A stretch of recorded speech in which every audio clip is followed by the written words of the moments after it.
Welcome back to Ringmaster Story Time. This is Jonathan Lee Iverson, your Ringmaster and host. I'm so glad you can join me for 12 days of Christmas, 12 days of Ringmaster Story Time. Remember, if you like this or any other content, remember to subscribe to my Facebook page or my YouTube channel. That's right. Now, my friends, what would the season be, Christmas season be, or Ringmaster Story Time be without the most famous story of all? That's right, the Nativity story.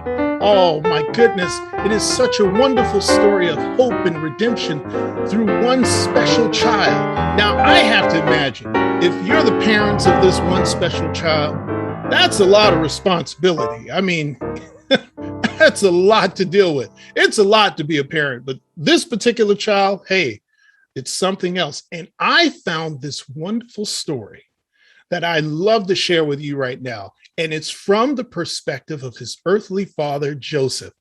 I think you're going to enjoy it. Come on. Father and Son, a Nativity Story by Geraldine McCaughrean, illustrated by Fabian Negrin. After the star had set, after the angels had roosted, after the shepherds had hurried back to their sheep, there was one person still awake in the dark stable. Joseph sat watching the baby asleep in a manger of straw. "Mine, but not mine," he whispered. "How am I supposed to stand in for your real father? How is a simple man like me to bring up the Son of God? Not a good start. I could not even find him a proper place to be born, a proper bed to sleep in. He who has cradled us all in his hands since the start of time. What lullaby should I sing to someone who taught the angels to dance and peppered the sky with songbirds? How can I teach him his words and letters? He who strung the alphabet together, he who whispered dreams into a million ears in 1,000 different languages. The very thought of it leaves me speechless. How can I teach him the scriptures? It will be like reading him a book he wrote himself. What stories can I tell him? He wrote the whole history of the world. What jokes? He knows them all. Didn't he invent the hilarious hippopotamus and make the rivers gurgle with laughter?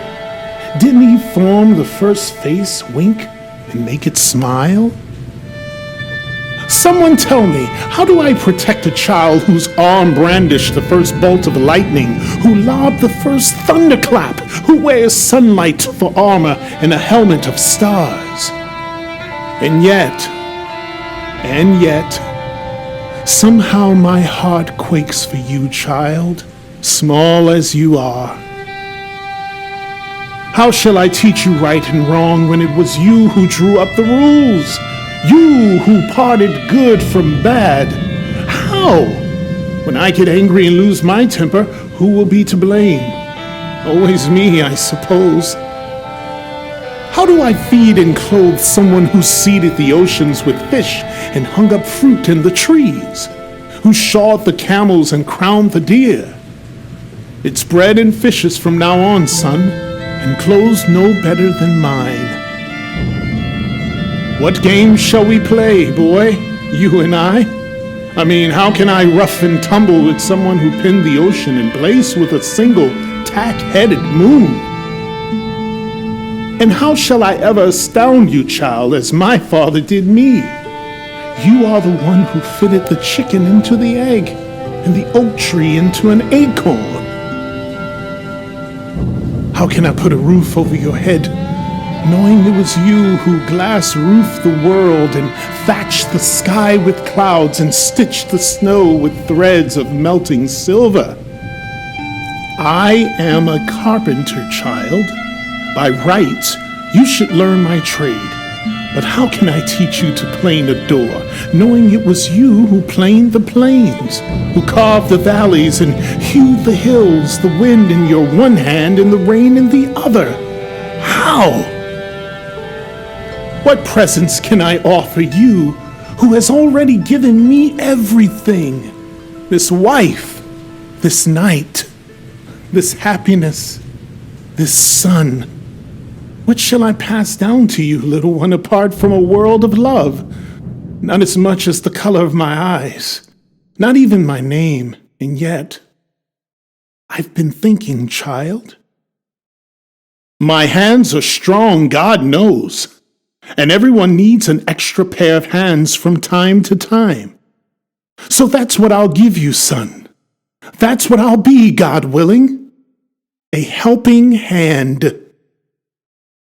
So, long after the star had set, after the angels had roosted, after the shepherds had hurried back to their sheep, there was one person still awake in the dark stable, watching over a sleeping child, while his God watched over him.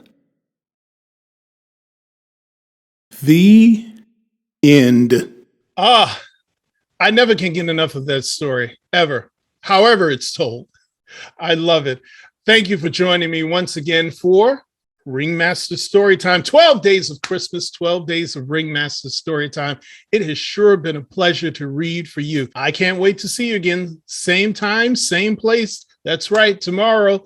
We can't wait. We're going into day number 10 for story number 10. Can you believe it? Story number 10. All right, folks.